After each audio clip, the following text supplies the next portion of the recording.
Bonjour et merci de prendre rendez-vous avec l'actualité sur les antennes des médias leaders Truy TV et Watt FM. Vous êtes au tribunal de l'actualité. 4e et avant-dernière convocation de la semaine. C'est une émission pour juger les faits majeurs de l'actualité d'ici et d'ailleurs. Une émission que vous pouvez d'ailleurs suivre sur nos plateformes Facebook et YouTube. Je suis Adam Scarlett Ouedraogo, président de ce tribunal. Mesdames, Messieurs, bonjour. Bonjour, juge au siège, Bernard Bougma, Geoffroy Vaha. Bonjour Président Ouedraogo, bonjour juge Vaha, bonjour Madame, Monsieur. Bonjour juge Bougma, bonjour Président, bonjour auditeurs et téléspectateurs. Après l'adoption de la charte et l'investiture du président de la transition, les Burkinabés sont toujours dans l'attente de la fumée blanche pour connaître les hommes et les femmes qui vont animer les organes de la transition et en premier lieu le nom du Premier ministre. En tout cas, dans ce contexte-là, dans les forums de discussion et sur les réseaux sociaux, les débats vont bon train. Quel est le portrait robot du Premier ministre idéal pour le Burkina Faso? La question sera au cœur de la présente convocation. Et en deuxième partie d'émission, nous allons également nous intéresser à l'audit de gestion des sociétés d'État, des établissements publics de l'État et assimilés, commandité par le lieutenant-colonel Damiba. Décryptage et analyse après les avant-propos.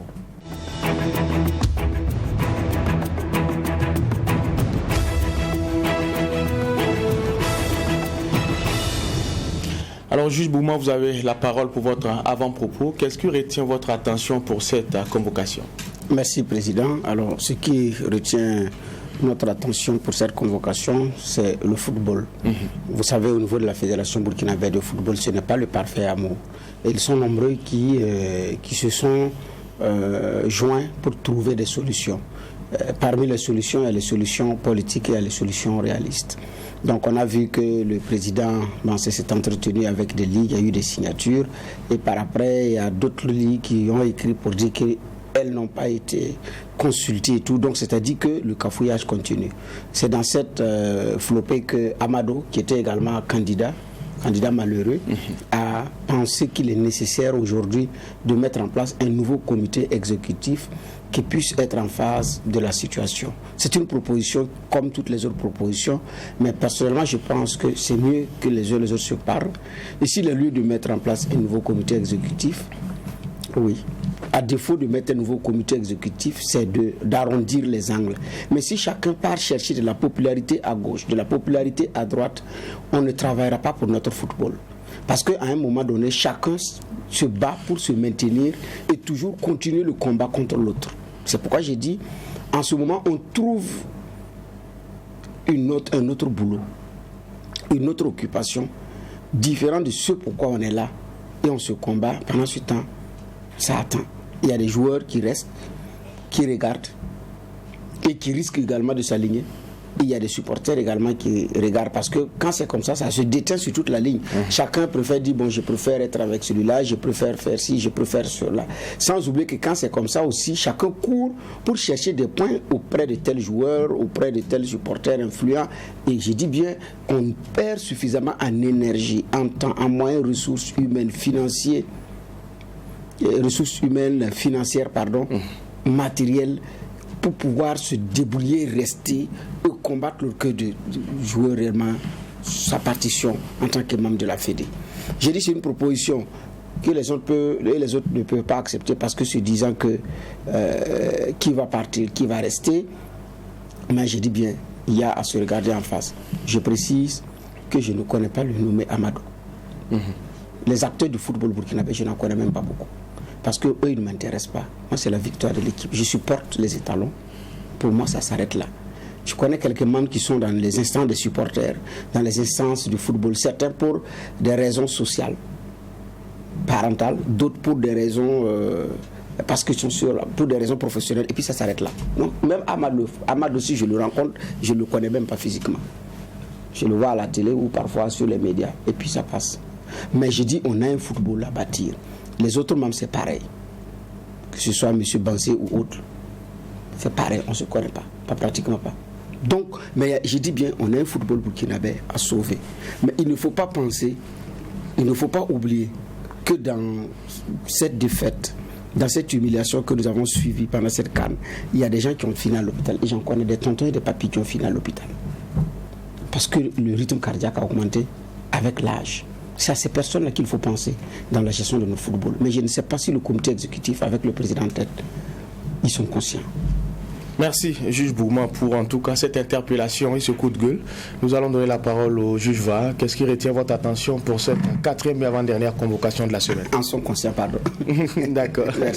D'accord, moi il y a 2 avant-propos. Il y a le Mali, où là, il y a quelques, en termes d'onde de choc, de ce qu'on a du retrait français qui continue. Il y a le rappel des coopérants qui se trouvaient dans les ministères au Mali, notamment celui de la sécurité, dit-on, et dans d'autres directions, dont justement selon certains, l'apport était très apprécié, mais ont été rappelés aussi par Paris. Il y a le gel aussi de certaines lignes concernant la coopération, donc ce n'est pas seulement un retrait purement militaire. La France tente de couper, on va dire comme ça, pratiquement tous les ponts, mais il y a aussi que l'on est rassuré qu'il y a une Union européenne qui continue tout de même de façon générale ce qu'elle a avec le Mali.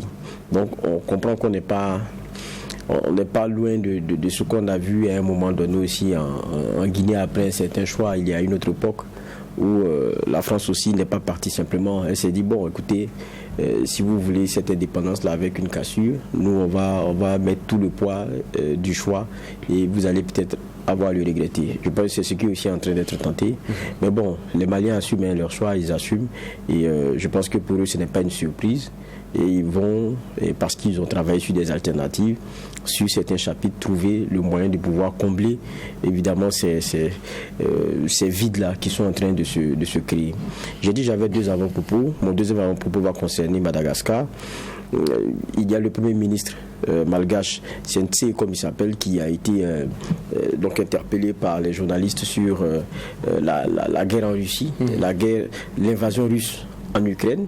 Je disais à un moment donné ici, la plupart des pays africains n'aiment pas trop se lancer dans des appréciations concernant ce chapitre-là, mais il faut comprendre. Et la réponse du Premier ministre malgache, pour moi, elle est digne d'intérêt. Il dit en tout cas, eux n'attendaient pas à ce qu'ils condamnent ce qui est en train de se passer. Ils préfèrent garder la posture de la neutralité sur le sujet, parce qu'ils ont des coopérations autant avec l'Europe, autant avec les États-Unis qu'avec la Russie. Et donc sur ce sujet-là, en fait ce qu'ils regardent, c'est leurs intérêts à eux. Et en tant que pays bien lointain de cela, c'est de pouvoir continuer sans froisser les uns ou les autres. Ça peut se comprendre. Il y a beaucoup qui critiquent ce point de vue-là, parce que bon, il y a une ONU qui s'est affichée, dont la plupart des pays sont membres et tout. Mais à la réalité, après, chaque pays aussi a ses réalités, chaque pays est souverain, chaque pays a ses liens qu'il a avec les uns et les autres. Et puis, chaque pays aussi ne supporte pas de la même façon le contre-coup de certains choix ou de certaines postures. Je crois que c'est ça qui appelle aussi à la prudence. Et puis, dans la bagarre des éléphants, je ne vois pas nos pays là en train de venir s'y mettre et puis dire, bon, on condamne la Russie, bien on condamne ceci, on condamne cela. Étant entendu que les guerres finissent toujours autour d'une table, lorsqu'ils auront fini de s'entendre, on vous regarderait et prendre, ah, on s'entend quand c'était chaud, vous ne nous avez jamais soutenu. Alors qu'on sait comment on dépend fortement aussi de certaines productions qu'il y a sous ces cieux-là. C'est de la prudence qui se comprend pour moi. Et puis bon, ce qu'on peut faire, et je vais terminer par cela, je l'avais rappelé en avant-propos hier, au lieu de condamner et de dire ceci ou cela, c'est commencer à se préoccuper de ce qui est en train d'advenir pour nos compatriotes qu'il y a là-bas. On a pu contacter certains Burkinabés qui étaient en Ukraine. On a même pu partager un reportage dans notre session d'information d'hier. Très intéressant à regarder. C'est passé aussi à 7h30, ça passera sûrement aussi aux 13h, où ils partagent un peu la douleur et les turpitudes par lesquelles ils sont passés pour quitter l'Ukraine, pour arriver en Pologne, pour le Burkinabé que nous avons pu contacter, rappelant que pour beaucoup d'autres Burkinabés, ça a été vraiment difficile. C'est avoir ce regard, pour moi, intéressant vers ces jeunes-là, parce que la plupart c'est des étudiants, et puis leur faciliter l'accès à des territoires plus sûrs, et puis organiser peut-être leur retour, le temps de pouvoir revoir comment faire les choses par après. Parce que je dis, c'est toujours important que même quand on est loin de sa patrie, on se rende compte qu'on n'est pas perdu. C'est pas pour rien qu'on a des ambassades, on a des détachements dans certains pays, on fait des coopérations diplomatiques. C'est pour pouvoir, à mon avis, à un moment donné, avoir l'opportunité de gérer ce type d'intérêt-là. Donc, c'est maintenant qu'il faut y penser et c'est important. Merci, messieurs les juges. Merci également à l'équipe de réalisation du tribunal de l'actualité, aussi bien à la télé qu'à la radio. Qui sera le Premier ministre de la transition? La question est sur toutes les lèvres. Des noms sont annoncés et avancés selon les sondages de l'Institut de recherche et de sondage Apidon. Alors, Rassabla Ouedraogo, Lassina Zerbo et Rosine Koulibaly sont en pole position et dans le choix des Burkinabés. Alors, juge Bougman, la question, elle est là, elle demeure. Qui sera le Premier ministre? C'est une question à $1000. Oui, une question à $1000. Parce que la réponse traîne. On ne sait pas pourquoi M. Damiba traîne, parce qu'il a fait le choix également de faire un gouvernement, de ne pas assumer un régime d'exception avec des militaires, mais veut faire un dosage, mais avec une couleur fortement dominante sur le treillis. Quand on regarde les compositions, c'est vers ça qu'on va aller. En réalité, on va assister à comme on appelle ça, à une affaire où il y a plus de militaires que de civils, mais qui ne va pas aussi jusqu'au bout de cette affaire-là. Maintenant, par rapport au nom du Premier ministre, je pense que les Burkinabés ont longtemps attendu, parce qu'un mois après, on ne pensait pas qu'on allait être toujours à ce niveau, à ce stade-là. On est toujours resté dans le cérémonial, donc on est toujours dans les cérémonies, dans l'événementiel. Je pense aussi qu'avec ce qui s'est passé hier, c'est terminé pour ce qui est de l'événementiel, et dont certaines séquences frisent le ridicule, pour ne pas dire toute la séquence d'ailleurs frise le ridicule, parce qu'il y a des séquences dont on n'avait pas besoin pour avancer, et puis il y a des arrangements avec la loi qu'on n'avait pas besoin dans ce contexte-là, dès lors qu'on a fait le choix de fouler au pied la Constitution pour prendre les armes et aller exercer le pouvoir, c'était d'assumer, et même dans la façon de faire, il y a des éléments dont on n'en avait pas besoin, parce qu'en même temps, on pose des jalons pour l'histoire. Donc, bref, pourquoi est-ce que ça traîne? Je ne sais pas. C'est M. Damiba et les autres qui ont pris les armes déposées, le président Kaboré, qui peuvent répondre à cette question. Pourquoi il traîne? C'est eux qui peuvent répondre. Pourquoi tout ce bambou-là, tout cet événementiel autour de la transition, c'est eux qui peuvent répondre. J'ai dit bien, quand on prend de la génération, j'ai dit il faut enlever l'épisode de 27 ans de Blaise, l'épisode de 6 ans du président Kaboré et coller l'épisode 83 à l'épisode, la période 83 à cette période. C'est à peu près les mêmes choses. Sauf que les capitaines qui sont arrivés en 83 étaient porteurs d'un projet politique, économique, social, culturel, sportif, qui allait ébranler toute l'histoire du Burkina. À telle enseigne qu'on a fait pâlir l'Afrique et le monde. À telle enseigne qu'on a inspiré plusieurs autres présidents dans leur politique publique, dans leur politique de développement. Mais pour les capitaines et les lieutenants-colonels qui sont arrivés en janvier au Burkina, je ne crois pas qu'ils soient porteurs de ce projet original. C'est-à-dire un projet qu'eux-mêmes ils ont. Je n'ai pas dit de faire à la Sankara. Personne ne peut être Sankara. Sankara est lui-même. Personne ne peut être Blaise Compaoré, Blaise c'est lui-même. Personne ne peut être Roch Kaboré c'est lui-même. Maintenant, qu'est-ce qu'ils nous ont envoyé? Ils nous ont dit, nous on ne sait pas d'abord, retrouvez-vous, nous proposer quelque chose et puis nous on va appliquer. Et c'est ça nous sommes. C'est dans cette situation nous sommes. Maintenant, comme ils ont passé le temps dans la consultation, interrogé à gauche, interrogé à droite, la commission technique dit qu'elle a réussi 9000 propositions. Comment est-ce qu'elle les a filtrées? C'est vrai qu'ils disent que le système informatique, mais même là. Donc quand vous regardez, vous consultez à gauche et à droite, à un moment donné, vous êtes même embrouillé dans vos choix. Vous envoyez celui-là, on dit non, il n'est pas bon. Vous envoyez celui-là, on dit non. Mais alors que c'est vous qui choisissez les hommes en fonction de ce que vous voulez comme résultat. Et après, c'est vous qui répondez de leur choix. Mais si vous laissez l'extérieur, des uns et des autres, influencer vos choix, vous n'allez pas répondre de leurs actions. Surtout qu'on permet à ceux qui vont occuper ces genres de responsabilités de pouvoir candidater pour les prochaines élections. On crée de nouveaux problèmes au départ. Donc, pourquoi le nom ne sort pas? Je pense que c'est cette flopée de négociations et maintenant les intérêts des clans qui estiment qu'il faut mettre Inter parce que lui peut nous arranger. Je pense que le MPSR est en train d'être victime de sa trop large consultation mais aussi de sa trop grande proximité avec certains hommes politiques qui se font appeler leaders d'organisations de la société civile, qu'ils connaissent très bien. Mais les liens avec certains leaders et certains militaires également du MPSR, j'ai dit certains leaders politiques déguisés en OSC, leur lien avec, j'ai dit bien, certains barons du MPSR ne facilitent pas la tâche parce que c'est des hommes politiques avec des calculs politiques derrière. Il faut parfois regarder la composition de certains accords pour se rendre compte. D'accord. Alors, juge Vara, c'est vrai que, je l'ai dit au départ, des noms sont annoncés, sinon proposés par certains Burkinabés. Nous ne sommes pas dans les petits papiers du lieutenant-colonel Damiba, mais ce qui est certain, on connaît aujourd'hui les défis des nouvelles autorités. Et au regard de ce contexte-là, qu'est-ce qu'il faut comme portrait robot du Premier ministre pour le Burkina Faso? C'est vrai que d'entrée, vous parliez des résultats qui ont été partagés par Irsoa. Je pense que c'était sur le Faso.net. C'est Apidon, l'Institut Apidon, qu'on connaît bien, Institut de recherche et de sondage, qui a fait des sondages quand même très intéressants sur les élections passées et dont souvent, lorsque les prévisions étaient données, critiqués à un moment donné, mais lorsqu'on en venait maintenant à avoir des résultats, ils étaient très proches. Donc ça veut dire qu'ils ont, en matière de sondage, une technique, on va dire une démarche scientifique assez rigoureuse. Moi, je suis allé à leur siège déjà plusieurs fois, j'ai discuté avec certains des responsables, j'en ai reçu même au journal du dimanche soir ici. C'est des statisticiens vraiment aguerris. Maintenant, eux-mêmes le disent, le sondage, ils parlent d'un sondage léger. Ils le disent très bien, sondage léger uniquement sur Internet. C'était du samedi 26 janvier au 1er mars 2022. Donc ça, voilà, ils disent sondage léger pour dire que c'est pas sur une durée.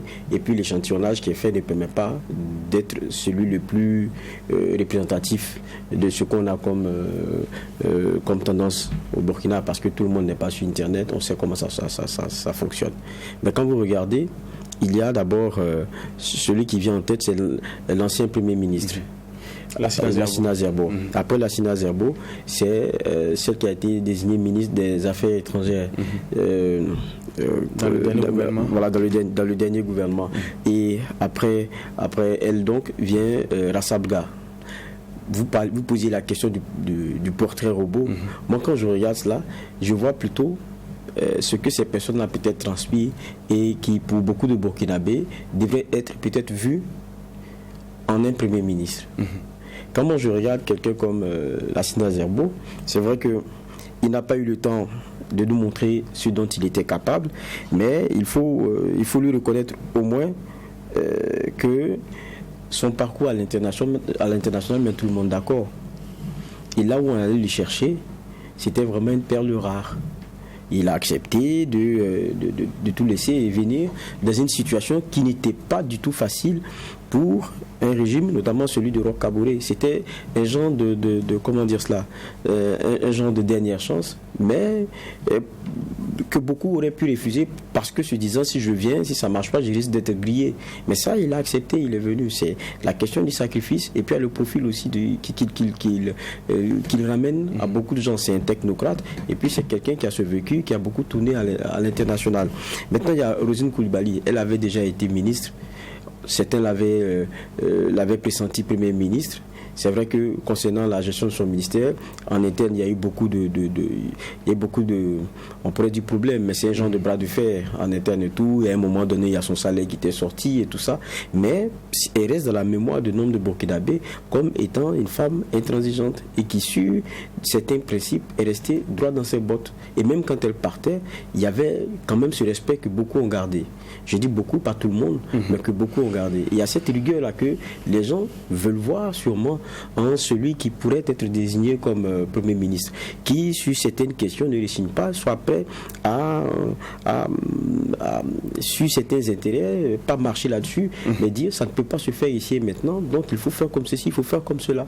Je pense que c'est des choses que les personnes attendent. Et puis peut-être aussi que pour certains, ils se disent, bon, est-ce qu'une femme, ça va déranger au niveau du Premier ministère? Ça ne veut pas dire aussi, est-ce que ça ne veut pas dire que les esprits aujourd'hui sont prêts pour cela?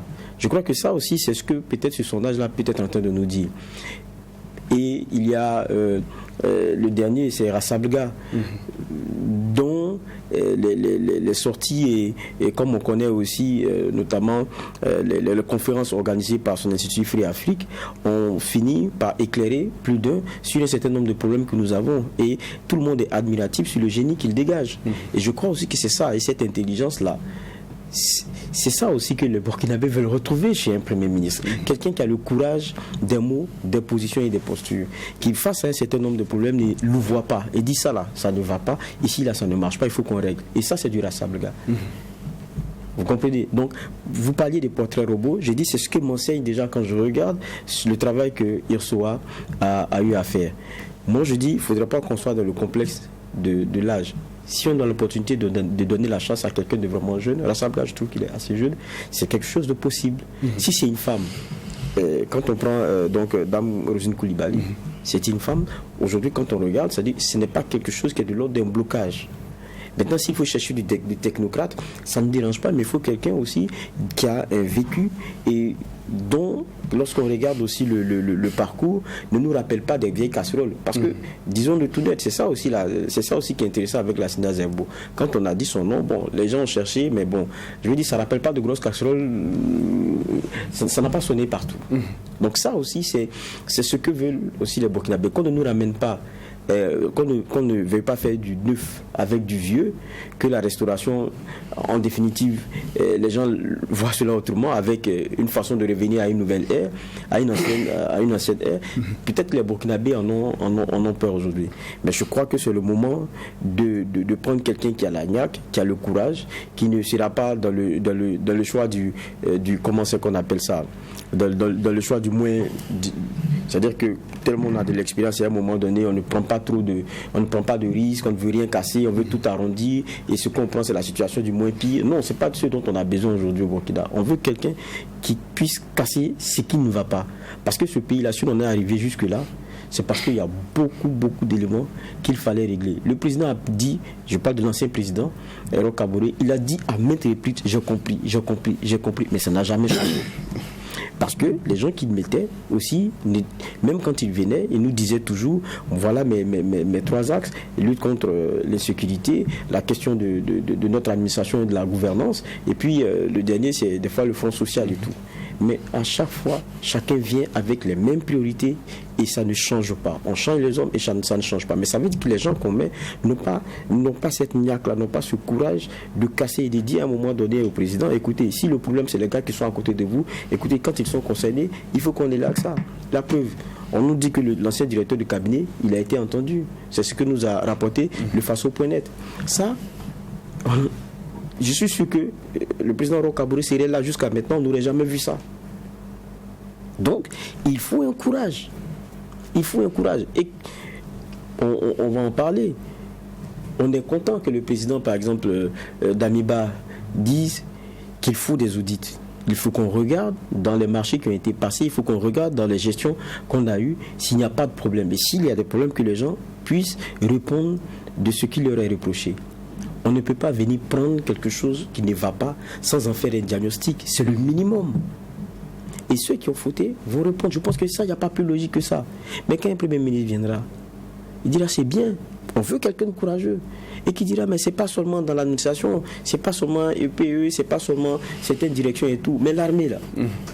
Combien de fois on a dénoncé des achats qui ne respectent pas un certain nombre d'éléments?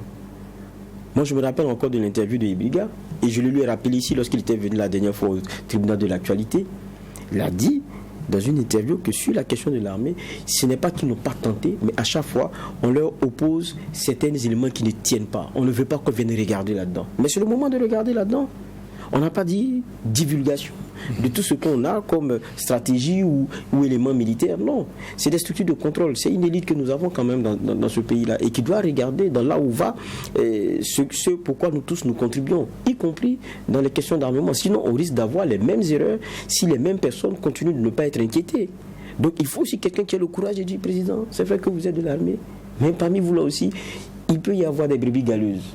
Si on ne va pas fouiller là-bas, on n'aura pas extirpé du système tous ceux qui sont en train de nous gangréner. il ne s'agit pas seulement que de l'administration civile ou quoi que ce soit, c'est pas que de ça qu'il s'agit. Même ceux qui sont dans l'armée là, il y en a aussi qui peuvent s'adonner à un certain nombre d'éléments. Il y a des gens qui ont été incarcérés pour des questions d'avion et tout. Jusqu'à présent, on avait un point de presse qui était programmé, lequel a été reporté. Donc, il y a matière à regarder dedans. Il faut quelqu'un qui ait ce courage-là.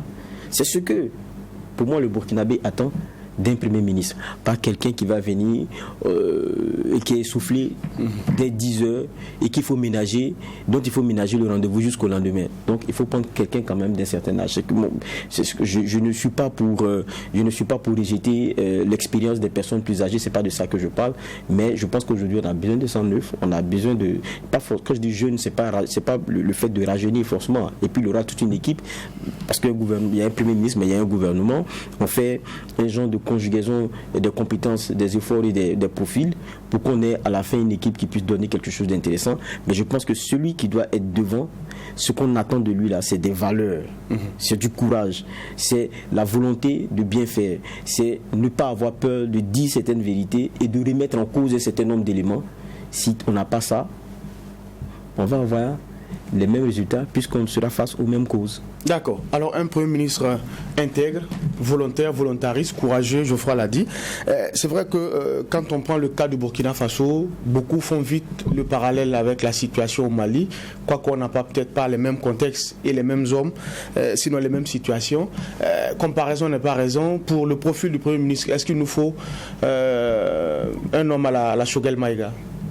Bon, un homme à la Choguel Maïga, effectivement, on n'a pas les mêmes ambitions, on n'a pas les mêmes objectifs, même si l'ambition principale entre le Burkina, le Mali et le Niger, c'est les questions sécuritaires, c'est la lutte contre le terrorisme, ensuite les questions de développement. Donc il y a quand même une ressemblance d'aborder les questions d'enjeux du moment. On a les mêmes problèmes pour les enjeux, et surtout le Burkina et le Mali. Ça, on est beaucoup plus dans les mêmes enjeux.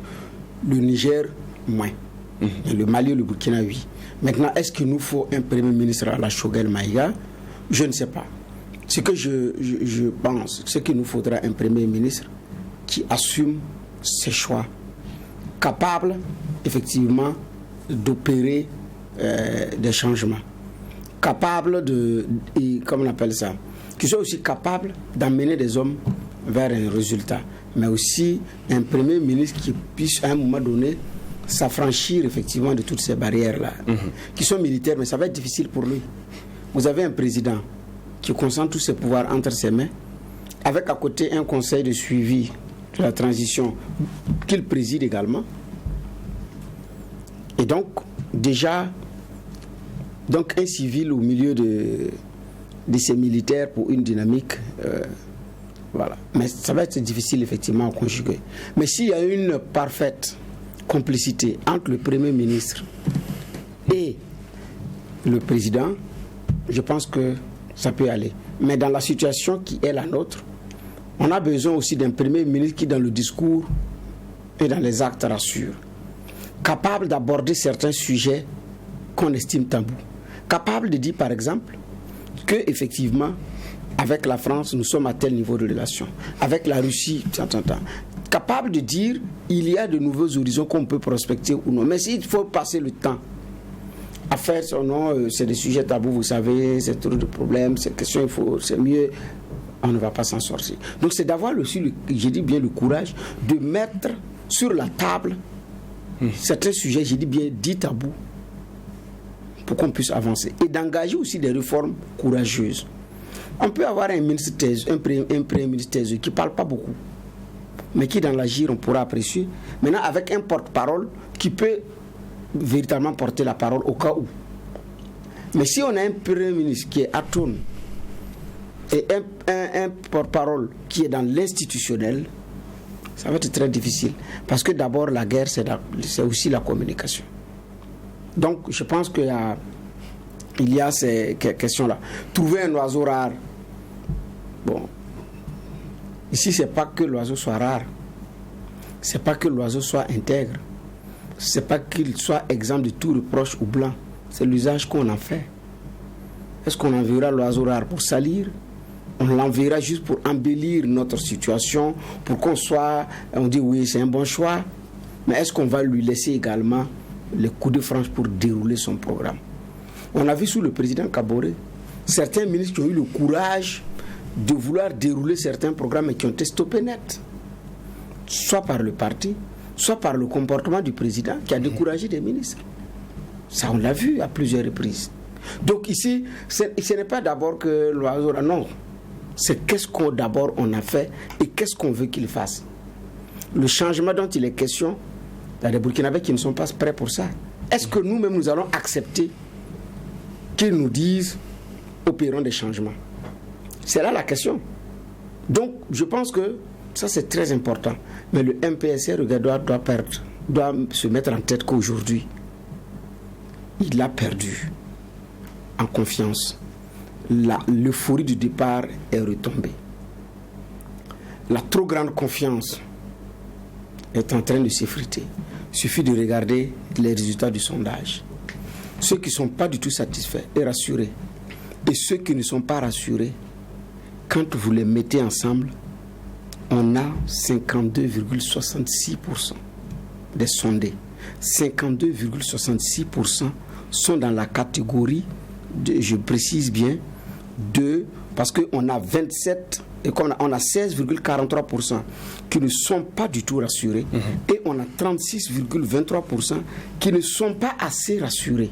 Donc pas du tout et assez mis ensemble, on est à 52%. Ça veut dire que si dans une élection présidentielle, M. Damiba, vous ne serez pas élu. Vous serez battu parce qu'on a moins de 40, on a plus de 52% qui ne vous sentent pas trop. Donc, qui risquent de s'abstenir ou de ne pas voter pour vous. C'est un indicateur qui est très important, même si on dit que c'est un sondage léger. S'il n'y a pas à négliger. Sur la question de la nomination des gouverneurs, il y a 51,21% qui sont favorables à des gouvernorats dirigés par des militaires. 48,79% ne sont pas favorables. C'est-à-dire l'écart entre ceux qui sont favorables pour du tout militaire dans le gouvernorat et non, l'écart n'est pas aussi grand. Même, je dis, répète, même si c'est un sondage léger, c'est quand même des indicateurs de performance. Et je dis, le fait d'avoir multiplié le faux pas de la prestation de serment. D'abord, la prestation de serment en lui-même, la validation du Conseil constitutionnel, de l'accession au pouvoir par les armes, ça avait déjà refroidi des Burkinabés. La prestation de serment, avec tout ce qu'on a eu comme gêne et rafistolage à l'intérieur, pour que ça paraisse correct, ça refroidit des gens. Cette cérémonie d'hier encore, ça refroidit encore des gens. Donc, ce sont des éléments, je dis bien, qui sont à prendre au sérieux. Parce que, je dis bien, le fait d'avoir traîné, confié le travail à une commission technique qui est arrivée et les forces vives sont arrivées et ont presque tout remis en cause. Ça a aussi contribué à dégrader le capital confiance, comment on appelle ça, la cote de popularité. Et si le choix du Premier ministre fait flop encore, ce ne serait pas évident. Vous savez que même Choguel Maïga, quand il était choisi au Mali, il y en a qui n'en voulaient pas. Parce que Choguel faisait d'ailleurs partie de ceux qui étaient très durs vis-à-vis de la transition malienne et énervaient des jeunes qui aimaient la façon de faire, qui avaient pris fait et cause, pour cette transition. Et quand Choguel a été nommé, c'est même là sont sortis les vidéos qui ont dit, vous avez fait rentrer ce monsieur, le loup dans la bergerie, il va vous combattre de l'intérieur. Beaucoup n'avaient pas aimé le choix de Choguel. Des hommes politiques n'ont pas aimé, des organisations de la société civile n'ont pas aimé.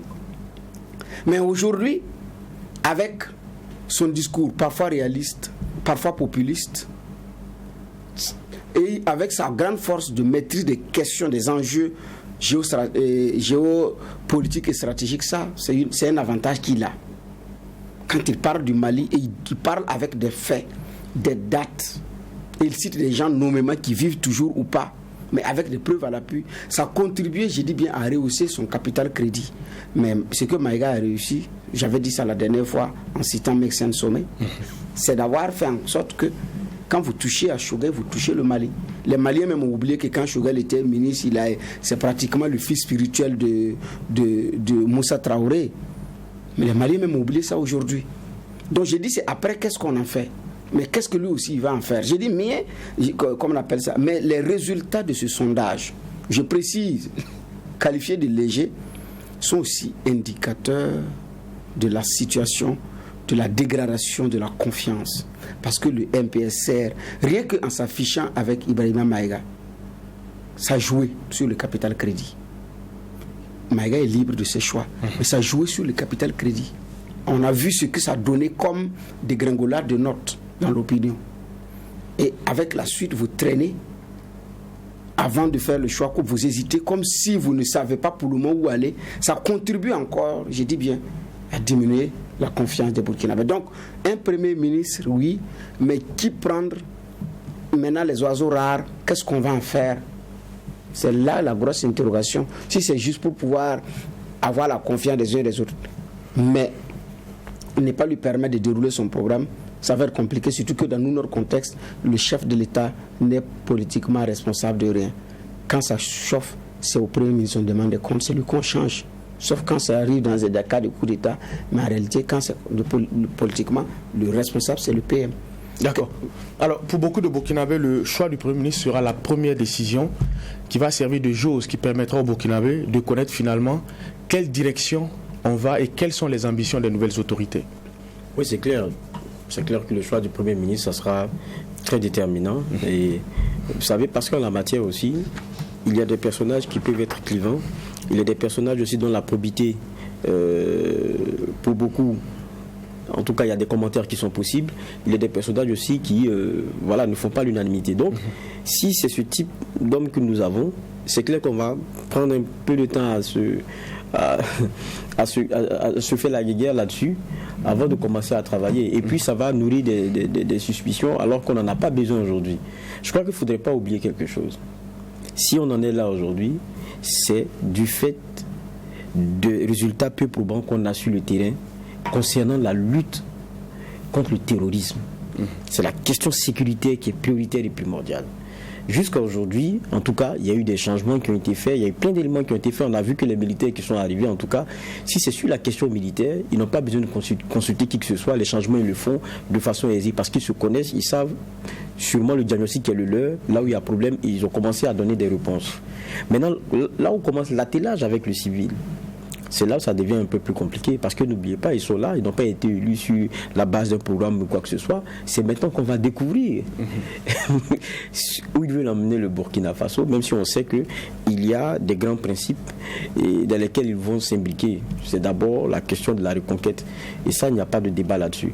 Maintenant, pour le reste, il y a une économie qui doit accompagner, il y a beaucoup d'autres secteurs, il y a des réformes qui doivent être faites parce que cette transition aussi aura pour rôle, quoi qu'on dise, à la fin de nous faire revenir dans un ordre qui est celui normal. Donc il faut des élections et tout. Il y a des réformes qui doivent être menées et donc cela va échoir à ce groupe-là qui sera mis, ce gouvernement qui sera choisi.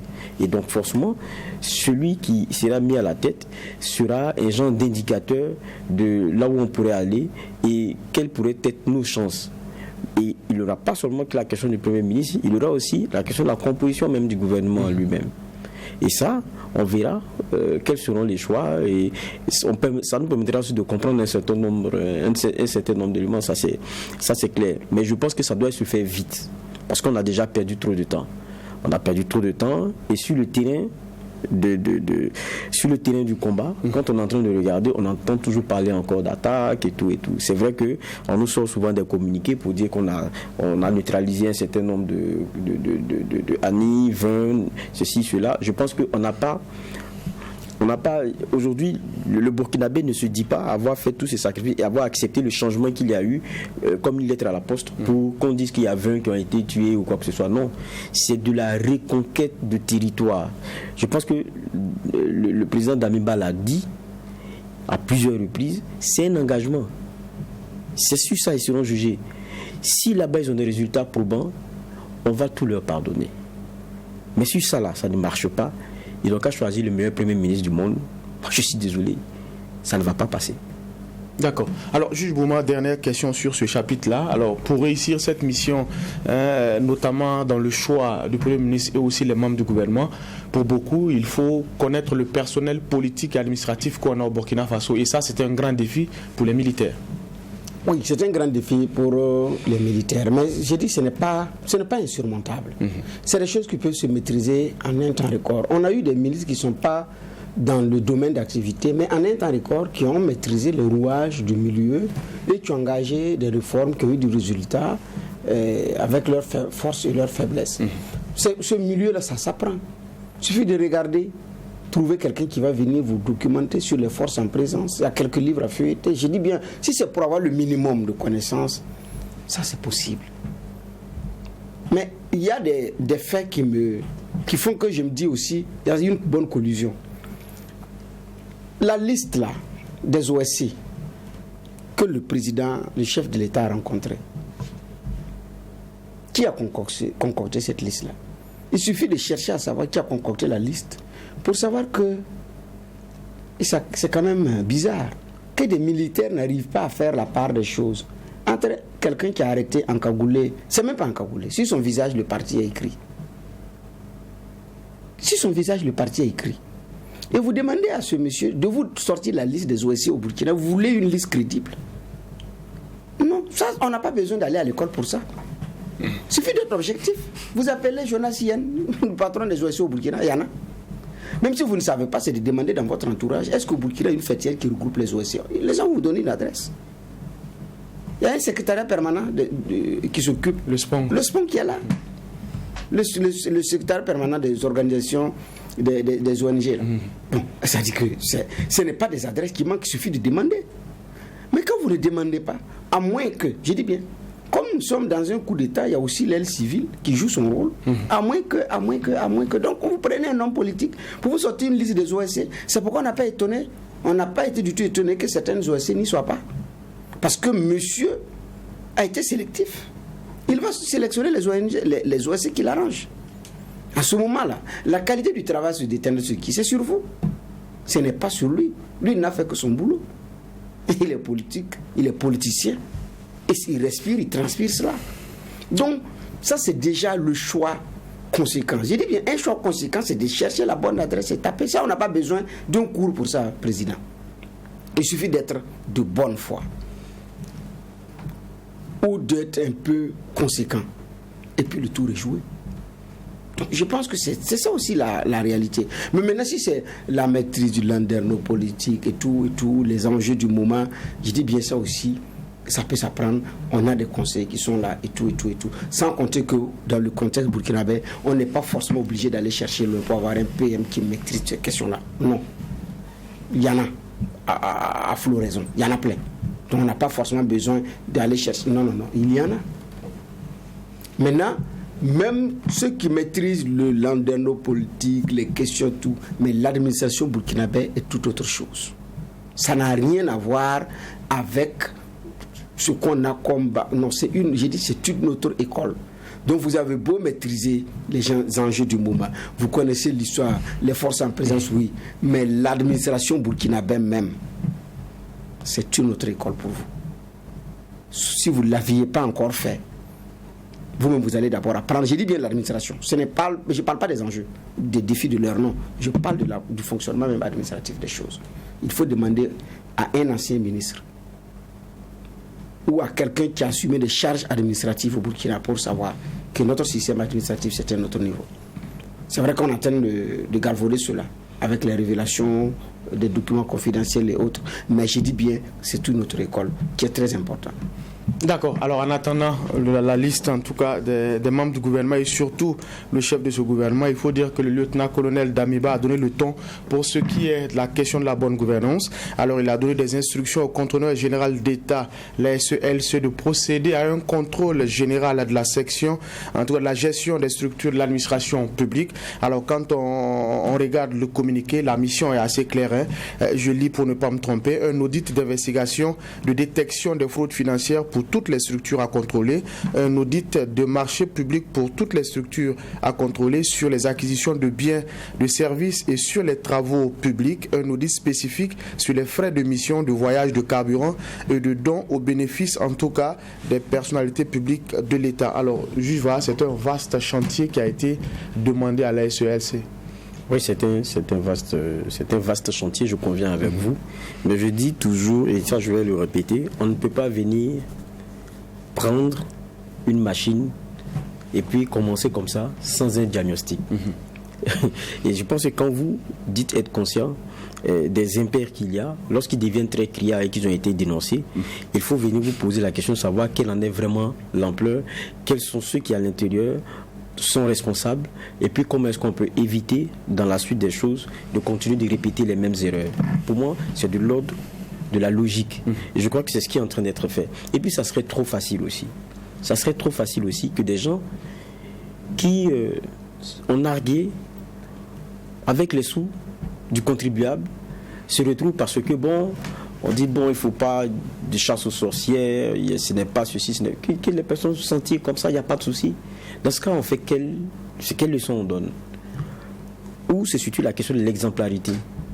Je crois que ça aussi, c'est une responsabilité. Donc, il faut que ceux qui, dans la gestion ont fauté, puissent venir répondre de cela. S'ils n'ont rien à y voir, ils vont montrer patte blanche, ils vont circuler. Je pense qu'il n'y a pas de souci en la matière. Mais ceux qui se sont rendus coupables d'un certain nombre d'éléments, en matière de mauvaise gestion et tout, il faut qu'ils aient à répondre de cela. Je crois que ça, c'est le minimum si on veut dire qu'on est en train de changer, on est en train de passer sur une nouvelle ère, on a une nouvelle dynamique qui est celle de ne pas accepter qu'on fonctionne comme avant et que on confonde sa poche et la caisse de l'État. C'est très important ça. Si on ne va pas suivre cette leçon-là, je pense que la suite risque d'être plus difficile. C'est vrai, ça ne va pas être forcément le lieu aussi d'incriminer les gens sans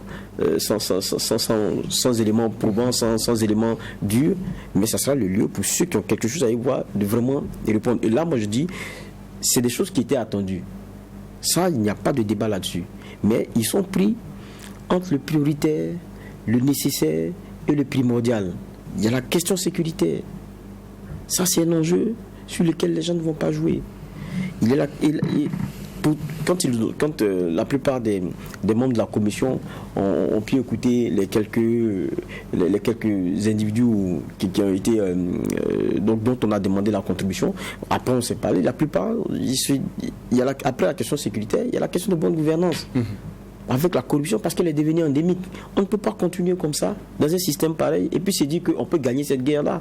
Alors que nous-mêmes, par nos comportements, on continue de permettre à ces terroristes de trouver des canaux pour se renflouer. Ça ne peut pas fonctionner. On ne peut pas se tirer une balle dans le pied et puis dire qu'on va gagner la guerre. Ça, c'est un élément qu'il faut régler. Et je suis d'accord avec ça. Mais ça ne doit pas s'arrêter là. Ça ne doit pas s'arrêter là. Je le disais lorsqu'on abordait le premier sujet, même sur la question de notre armée, il y a quelque chose à faire. Je me rappelle encore de Ibriga qui disait que sur la question de l'armée, il y a l'IGFAN. C'est l'inspecteur général, je pense, des forces armées nationales. Mais quand vous regardez, ça fait plusieurs années, c'était un intérimaire qui y était. Alors qu'il faut regarder dans les dépenses qui sont en train d'être faites, comment elles sont en train d'être faites. Et même si là-bas, quand j'écoutais Ibriga, il disait qu'aujourd'hui, quand on regarde la SELC, n'a pas toutes les capacités pour pouvoir auditer ou avoir un regard, en tout cas, très averti, même si on leur permettait de regarder un peu dedans, parce qu'il leur faut des experts militaires pour les accompagner et voir un peu où on en est. Et même dans ce qu'on a fait comme achat, dans ce qu'on a fait comme élément, est-ce qu'il n'y a pas de problème?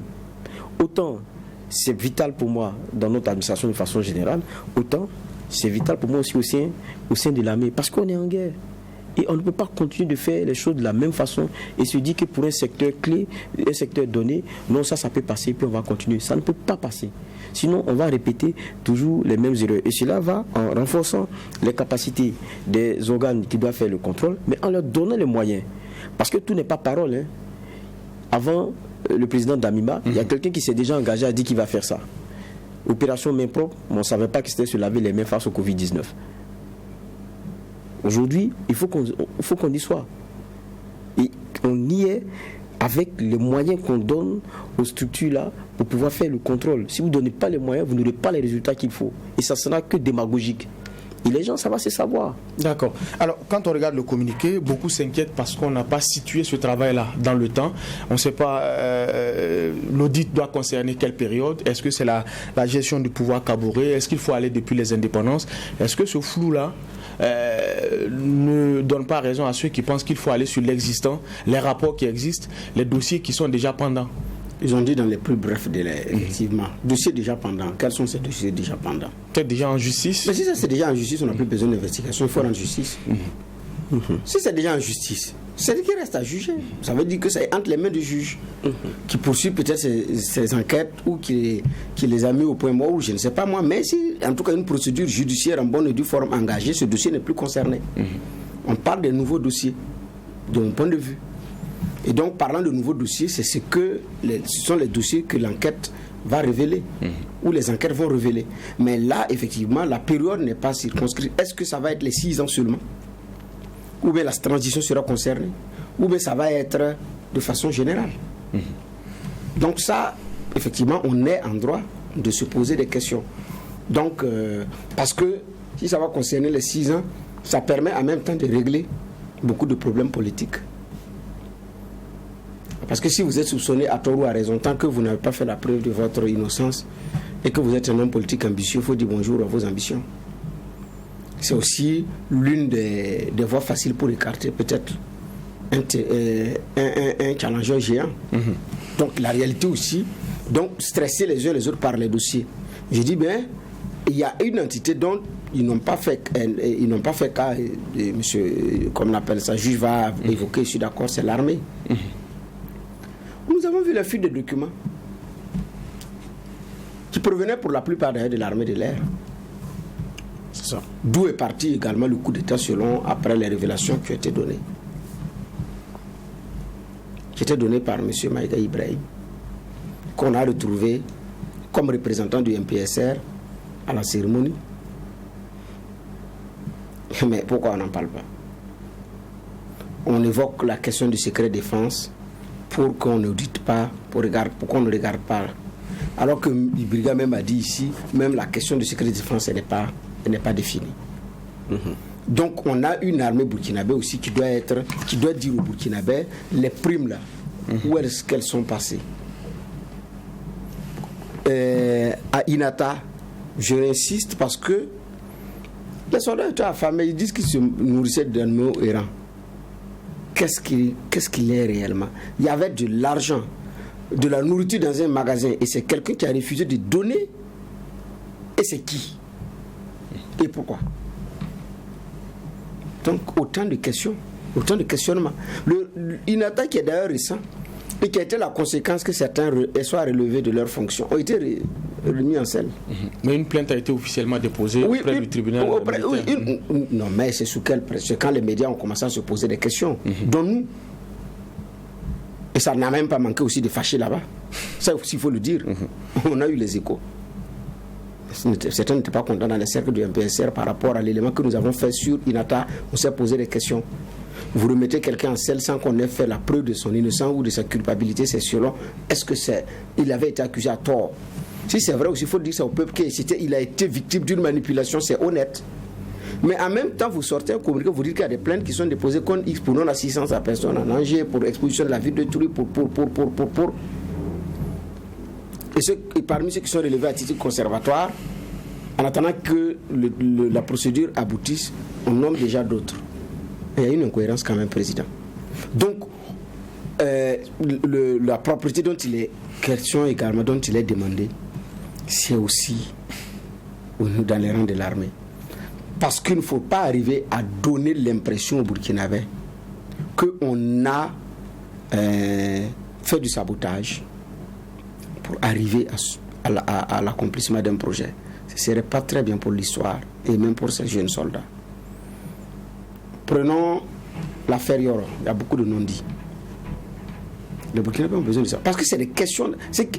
Notre priorité actuellement, là, c'est les questions liées à l'armement, liées aux questions militaires, les questions de primes, les moyens pour déminer les voies. On a pu déminer Wayuya Tita. On se demande à quel moment ces moyens de déminage sont arrivés. Est-ce que les moyens étaient là ou les moyens n'étaient pas là? Si les moyens étaient là, pourquoi ce n'était pas fait? Donc, on a une armée aussi qui a besoin de montrer patte blanche vis-à-vis des citoyens burkinabés. C'est une erreur de penser que les Burkinabés ne veulent pas aussi savoir si au niveau des ministères de défense et de la sécurité, des gens se sont amusés aussi avec l'argent du contribuable pour l'armée. Parce que c'est combien? L'armée, c'est combien? C'est 700 et quelques milliards quand même. La loi de programmation militaire, c'est combien? La plupart de notre budget, c'est sécurité, défense. Donc les Burkinabés ont besoin de savoir. D'accord. Audit de gestion des sociétés d'État et des établissements publics de l'État est assimilé. En tout cas, et le portrait du Premier ministre attendu pour la transition. Voici les deux sujets qui étaient enrôlés pour la présente convocation, 4e et avant-dernière de la semaine. Merci, messieurs les juges, pour les clés de lecture sur ces différents sujets. On va mettre un point final à la présente convocation et se donner rendez-vous demain pour la même mission. Jeter un regard critique sur l'actualité, mais en attendant, restez fidèles au programme des médias leaders True TV et WattFM.